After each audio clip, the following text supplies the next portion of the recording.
রাজবাড়ীতে মাজারে সহিংসতার ঘটনায় থমথমে অবস্থা, জোরদার আছে নিরাপত্তা। গাড়ি ভাঙচুরের ঘটনায় পুলিশের মামলা।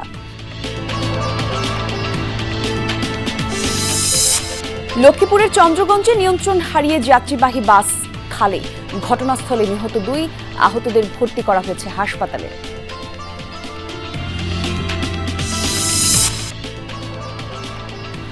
ঈদে মিলাদুন্নবীতে চট্টগ্রামে বর্ণাঢ্য জশ্নে জুলুস, বিপুল সংখ্যক মানুষের অংশগ্রহণ, বিভিন্ন স্থানে শোভাযাত্রা।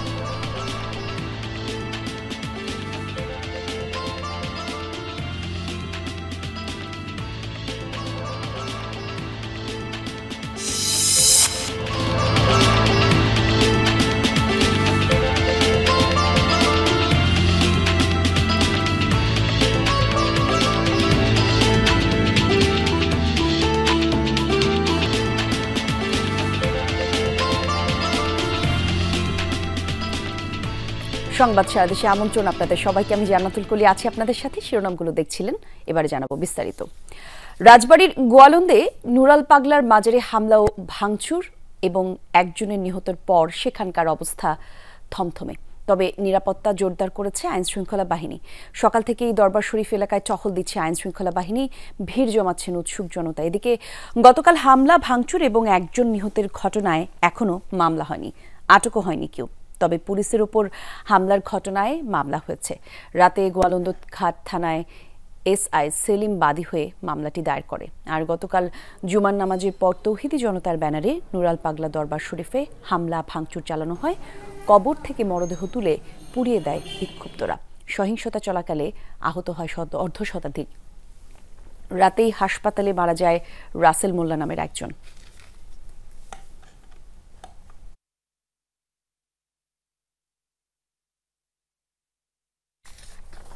দর্শক, এই বিষয়ে আরো বিস্তারিত কিছু তথ্য জানতে চাই। রাজবাড়ী থেকে সহকর্মী রুবেলুর রহমান আমাদের সঙ্গে যুক্ত হচ্ছেন। রুবেলুর, সকাল থেকেই এই বিষয়ে বেশ কিছু তথ্য আপনি আমাদেরকে জানিয়েছেন, একটু জানাবেন দরবার শরীফে হামলা ভাঙচুরের ঘটনায় এখনো পর্যন্ত কাউকে আটক করা গেল কিনা, আর সবশেষ যদি নতুন কোনো তথ্য যোগ করতে চান এই প্রসঙ্গে।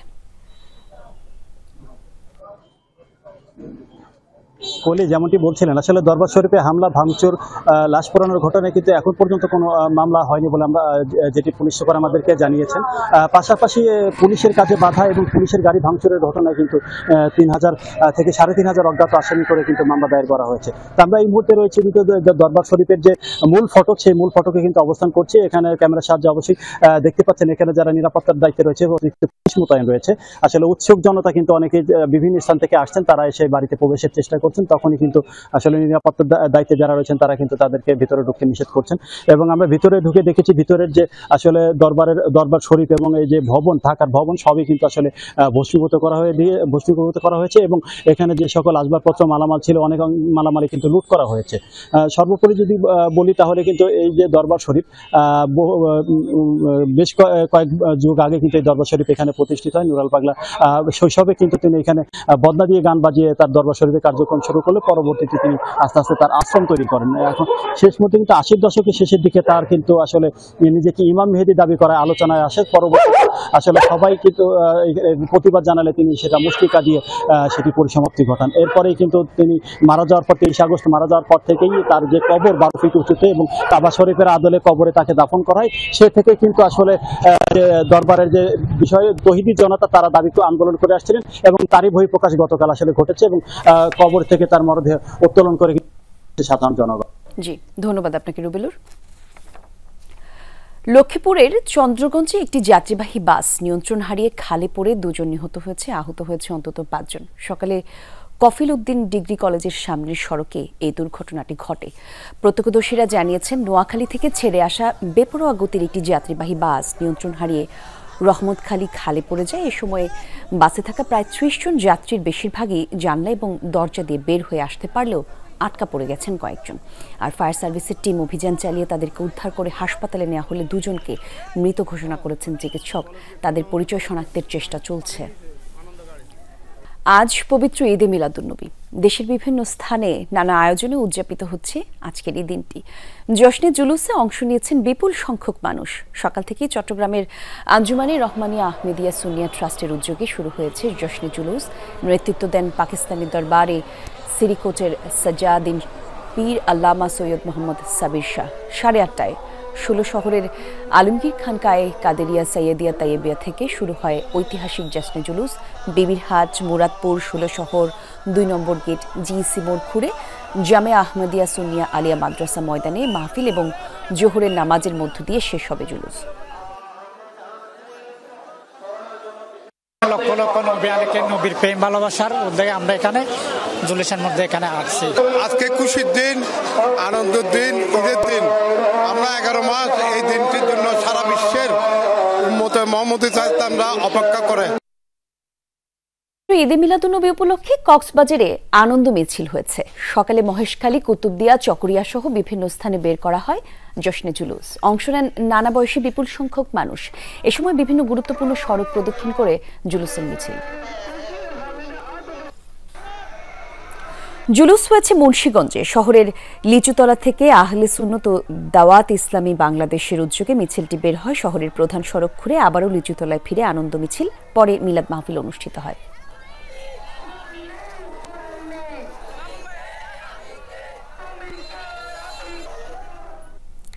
ময়মনসিংহেও পবিত্র ঈদে মিলাদুন্নবী উপলক্ষে জশ্নে জুলুস হয়েছে। সকালে লালকুঠি দরবার শরীফ থেকে বের হয় আনন্দ মিছিল। অংশ নেন বিপুল সংখ্যক মানুষ।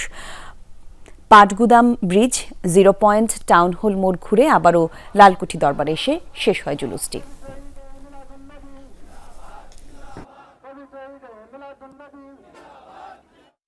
দর্শক, চট্টগ্রামে উৎসবমুখর পরিবেশে ঈদে মিলাদুন্নবী উদযাপিত হচ্ছে। সকাল থেকেই সহকর্মী শহীদুল সুমন এই খোঁজ খবর রাখছেন। আরও একবার যোগ হব চট্টগ্রাম থেকে, আমাদের সহকর্মী জানাবেন সেখানকার অবস্থা। বন্দরনগরীতে এখনকার কার্যক্রম কর্মসূচি কেমন চলছে আমাদেরকে একটু জানাবেন সুমন। কলি, কর্মসূচি বলতে সকাল 10টায় যে জুলুসটি বের হয়েছে জামে আহমদিয়া সুন্নিয়া মাদ্রাসা থেকে, সেটি নগরীর বিভিন্ন সড়ক, গুরুত্বপূর্ণ সড়ক সেটি দক্ষিণ করছে। এই মুহূর্তে জুলুসের যেই মূল অংশটি সেটি কিন্তু আবারও 2 নম্বর গেট হয়ে সেটি মুরাদপুর দিকে যাচ্ছে। মুরাদপুর হয়ে সেটি বিবিরহাট এবং আবারও কিন্তু সেই মূল যে খানকা শরীফ সেখানে গিয়ে শেষ হবে। আমরা সকাল থেকে দেখছি মানুষের যে ঢল সেটি জামে আহমদিয়া সুন্নিয়া মাদ্রাসার দিকে ছিল। এখনো পর্যন্ত সেই লাখো মানুষের ঢল কিন্তু সেদিকেই রয়েছে। তারা কিন্তু ঘন্টার পর ঘন্টা, মাইলের পর মাইল তারা কিন্তু সড়ক প্রদক্ষিণ করে যে জশ্নে জুলুস, সেই জুলুসে অংশগ্রহণ করছে। তাদের মধ্যে যে ক্লান্তিবোধ সেটি আমরা দেখিনি। বিভিন্ন বয়সী মানুষ সেখানে অংশগ্রহণ করেছে। আমরা 70 থেকে 80 বছর বয়সী মানুষদের সাথে কথা বলেছিলাম। তারাও বলছেন যে আজকের দিনের যে আনন্দ, সেখানে এই যে তাদের দীর্ঘ হাঁটার যে ক্লান্তি, সেই আনন্দের কাছে সেটি কোনো কিছুই নেই। দেখানোর চেষ্টা করি বিভিন্ন ধরনের পতাকা, তাদের নেমেছেন এবং তারা জুলুসে অংশগ্রহণ করছে। মূল যে শোভাযাত্রা সেটি কিন্তু এখনো পর্যন্ত আমরা দেখছি জিসি মোড়ে অবস্থান করছে। সেটি ঘুরে আবারও কিন্তু এই যে মূল সড়ক ধরে সেটি আবার গিয়ে জামে আহমদিয়া সুন্নিয়া মাদ্রাসায় গিয়ে শেষ হবে। এখান থেকে আসলে মুসলিম যারা উম্মাহ রয়েছেন, যারা ধর্মপ্রাণ মুসল্লিরা রয়েছেন, তারা বিভিন্ন ধরনের বার্তা দিচ্ছেন। তাদের মূল যে বার্তা সেটি হচ্ছে হযরত মুহাম্মদ সাল্লাল্লাহু আলাইহি ওয়াসাল্লামের যে বাণী, যে আদর্শ, সেটি মেনেই পরবর্তী যে জীবন সেটি একটু ধারণ করতে হবে। সেই আদর্শ মেনে যারা জীবন ধারণ করতে হবে, সেটি যেমন বলতেন তেমনি মুসলিম বিশ্বকে ঐক্যবদ্ধ থাকার কথা তারা আসলে বলতেন। দর্শক, জাহাঙ্গীরনগর বিশ্ববিদ্যালয়ে ছাত্রদলের পক্ষ থেকে ব্রিফিং চলছে, আমরা সরাসরি যাচ্ছি সেখানে। আশা আকাঙ্ক্ষার প্রতিফলন ঘটেছে এবং আমরা আগামী দিনে সামগ্রিকভাবে সবাই মিলে এই অঙ্গীকার বাস্তবায়নের জন্য কাজ করব ইনশাআল্লাহ। আমাদের 8টি মূলনীতি: আন্তর্জাতিক মানসম্পন্ন শিক্ষা ও গবেষণা, শিক্ষাবান্ধব, নিরাপদ, মুক্ত ও বৈচিত্র্যময় ক্যাম্পাস, পরিকল্পিত আবাসন ও খাবারের উন্নত মান নিশ্চিতকরণ, নারী শিক্ষার্থীদের জন্য নিরাপদ শিক্ষাঙ্গন ও স্বাস্থ্য সুরক্ষা, মানসম্মত স্বাস্থ্যসেবা, সুসমন্বিত পরিবহন ব্যবস্থা, ক্রীড়া চর্চা ও সাংস্কৃতিক বৈচিত্র্য, পরিবেশ ও প্রতিবেশ সংরক্ষণ ও প্রাণীবান্ধব ক্যাম্পাস। আমরা আমাদের ঘোষিত 8টি মূলনীতির এখন বিস্তারিত পাঠ করব। আন্তর্জাতিক মানসম্পন্ন শিক্ষা ও গবেষণা। বিশ্ববিদ্যালয়ের সার্বিক কার্যক্রম পরিচালিত হবে একটি নির্দিষ্ট একাডেমিক ক্যালেন্ডার অনুযায়ী। ক্লাস, পরীক্ষা, ফলাফল, যাবতীয় সকল কার্যক্রম পরিচালিত হবে এই ক্যালেন্ডার মোতাবেক। একাডেমিক ক্যালেন্ডার নিয়মিত জাকসু নির্বাচনকে অন্তর্ভুক্ত করতে হবে। নোয়াখালীর হাতিয়া উপজেলা বিএনপিতে দেখা দিয়েছে বিশৃঙ্খলা। দীর্ঘ আন্দোলন সংগ্রামে না থাকলেও 5 আগস্টের পর নতুন করে সক্রিয়দের দাপটে বিপাকে সাধারণ নেতাকর্মীরা। এই দ্বীপে দলের রাজনীতির পরিবর্তে হয় ব্যক্তির রাজনীতি। বিএনপির কেন্দ্রীয় এক নেতার বিরুদ্ধে বিভিন্ন কমিটি গঠনে প্রভাব বিস্তারের অভিযোগও রয়েছে, যার ফলে মারামারি ও সংঘর্ষের ঘটনা ঘটে বেশ কয়েকবার। দীর্ঘদিন রাজনীতির মাঠে অনুপস্থিত থেকে 5 আগস্টের পর হাতিয়া উপজেলা বিএনপির হাল ধরতে চেষ্টা করছেন বিভিন্ন পর্যায়ের নেতারা, যেখানে আলোচনায় আছেন বিএনপির চট্টগ্রাম বিভাগীয় সাংগঠনিক সম্পাদক মাহবুবুর রহমান শামীম, সাবেক সংসদ সদস্য প্রকৌশলী ফজলুল আজিম, উপজেলা বিএনপির সাবেক সাধারণ সম্পাদক প্রকৌশলী তানভীর রাজীব। এছাড়াও আছেন ছাত্রদল কেন্দ্রীয় সংসদের সাবেক যুগ্ম সাধারণ সম্পাদক শাহনেওয়াজ ও কেন্দ্রীয় যুবদলের সাবেক শিল্প বিষয়ক সম্পাদক কারিমুল হাইনাইম। নেতাদের প্রভাব বিস্তারের চেষ্টায় 5 আগস্টের পর অভ্যন্তরীণ কোন্দলে জড়িয়ে পড়েন অনেকে। গ্রুপে গ্রুপে বিভক্ত কর্মীদের মধ্যে সংঘর্ষের ঘটনাও ঘটে, যা নিয়ে আতঙ্কিত হাতিয়ার সাধারণ মানুষ। আমরা কোনো গ্রুপিং চাচ্ছি না, আমরা চাচ্ছি সবাই ঐক্যবদ্ধ হয়ে কাজ করার জন্য, হাতিয়াবাসীর উন্নয়নমূলক কাজ করার জন্য। বিএনপির রাজনীতিতে আমরা সবাইকে ঐক্যবদ্ধ দেখতে চাই এবং উন্নয়ন দেখতে চাই। অভিযোগ আছে নেতৃবৃন্দের সবাই হাতের বাইরে থেকে স্থানীয় রাজনীতিতে কলকাঠি নাড়ান। নির্দলীয় কার্যালয়, রাজনীতির চর্চা হয় ব্যক্তিগত বাড়ি, হোটেল আর রিসোর্টে। দলের চেয়ে প্রাধান্য পায় ব্যক্তি রাজনীতি। একচাটিভাবে নিতেছে, কিন্তু আসলে তৃণমূলে যারা রাজনীতির নেতৃত্ব দিয়ে দীর্ঘদিনের দলটাতে সাথে ছিল, দলটাকে ধরে রেখেছে, আসলে তারা পদ দিয়ে তাদেরকে মূল্যায়ন করতেছে না। 5 আগস্টের পরে আমাদের হাতিয়াতে বহিরাগত একটা লোক চলে আসছে, ওনার কারণে আমাদের হাতিয়াতে বিভিন্ন কারণে নেতাকর্মীদের মধ্যে ঝামেলা চলছে। সাম্প্রতিককালে ছাত্রদল ও যুবদলের আহ্বায়ক কমিটির বঞ্চিতদের মাঝে বিরাজ করছে অসন্তোষ। কেন্দ্রীয় সাংগঠনিক সম্পাদক মাহবুবুর রহমান শামীম পছন্দের লোকদের পদায়নে ভূমিকা রেখেছেন। অঙ্গ সংগঠনের কাউন্সিল ছাড়া কমিটি ঘোষণায় তৃণমূলের ক্ষোভ কেন্দ্রের প্রতিও। হাতিয়া উপজেলা বিএনপির কমিটিতেও ত্যাগীদের মূল্যায়ন হবে কিনা তা এখন কর্মীদের বড় প্রশ্ন। আন্দোলন সংগ্রামে ছিল কিনা ন্যূনতম ওই ক্রাইটেরিয়া মেনটেন না কইরা একটা লিস্ট দিয়ে দেয় কেন্দ্রে বা জেলাতে তাদের নিজস্ব লোকগুলার, ওইটা ওদেরকে কমিটি দিয়ে দেয়। যিনি আসে উনি বলতেছে যে আমরা কোনো ভাইয়ের রাজনীতি হবে না, কিন্তু ওই একদিন পর দেখা যায় যে উনি ওনার নামে আবার স্লোগান হচ্ছে। একটা পক্ষকে যারা নির্যাতিত ত্যাগী ওদেরকে বঞ্চিত করে নতুন করে ওদের দিয়ে ওনার অনুগত লোকদের দিয়ে কমিটি করা হচ্ছে।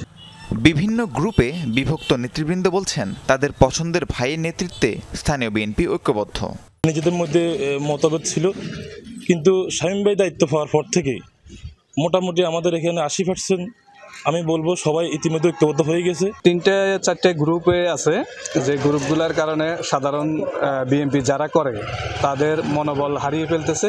জেলা বিএনপি বলছে সব পক্ষকে ঐক্যবদ্ধ করে হাতিয়া বিএনপিকে এগিয়ে নেওয়ার চেষ্টা চলছে। স্বৈরাচার পতনের পরে সেখানে বিএনপি বহুদা বিভক্ত, বেশ কয়েকভাবে বিভক্ত হয়ে তারা রাজনৈতিক কর্মকাণ্ড চালাচ্ছে।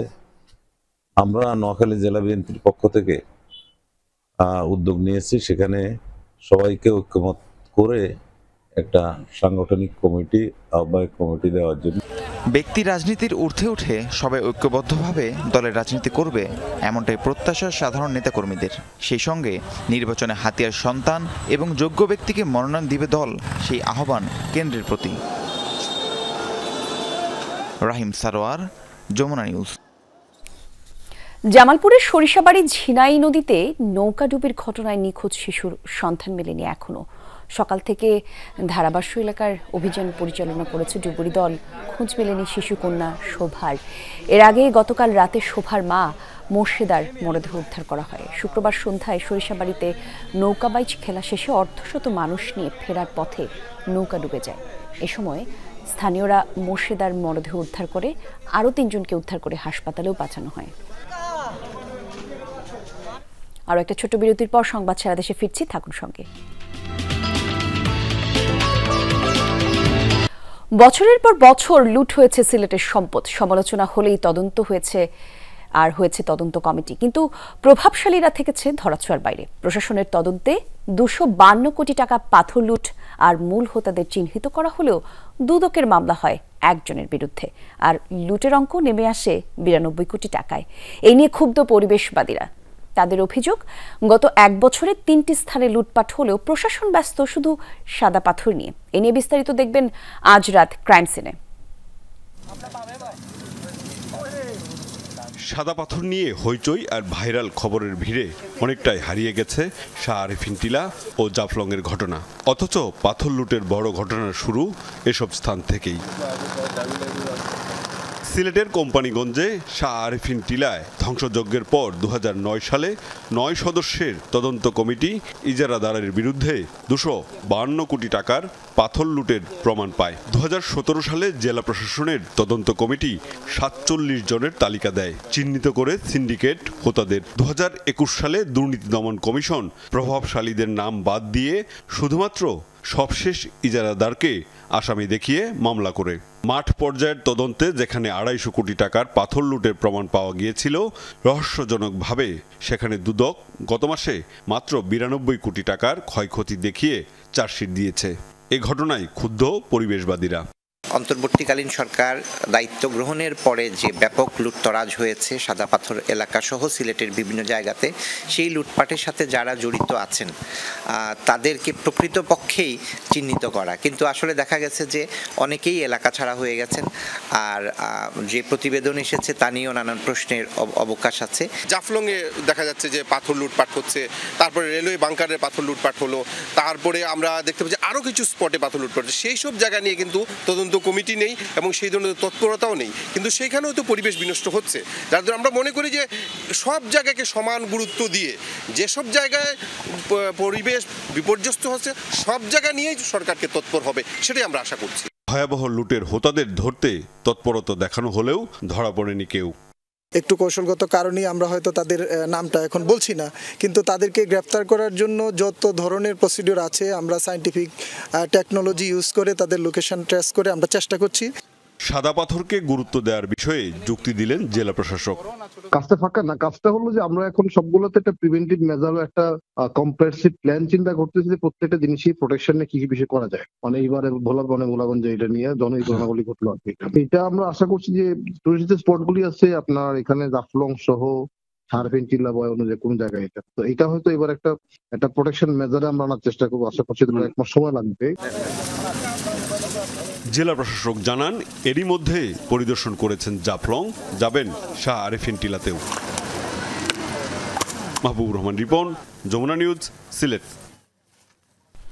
পার্বত্যাঞ্চলে নানা আয়োজনে পালিত হচ্ছে বৌদ্ধ সম্প্রদায়ের অন্যতম ধর্মীয় উৎসব মধু পূর্ণিমা। সকাল থেকে বিহারে বিহারে পঞ্চশীল গ্রহণের মধ্য দিয়ে শুরু হয় দিনের আনুষ্ঠানিকতা। পরে বুদ্ধের উদ্দেশ্যে পুণ্যার্থীরা মধু, পায়েস, বিভিন্ন ফলমূলাল ছোঁয়ান দেয়। আর বিকেলে বিহারে বিহারে পরিবার, গুরুজন, দেশ এবং জাতির মঙ্গল কামনায় প্রদীপ জ্বালিয়ে প্রার্থনা করা হবে। প্রিয়বারণা পূর্ণিমার আগে এবং ভিক্ষুদের 3 মাস বর্ষাবাসের মাঝামাঝিতে পালন করা হয় মধু পূর্ণিমা। দিনটিকে মধু অর্ঘ্য হিসেবেও পালন করেন বৌদ্ধ সম্প্রদায়ের মানুষ।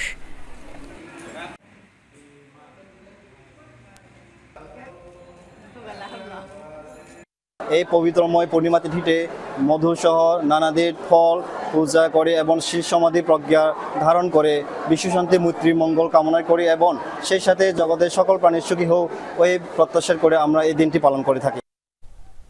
সংবাদ সাদেশের আয়োজনে এ পর্যন্তই। সঙ্গে ছিলেন যারা এতক্ষণ। ধন্যবাদ সবাইকে।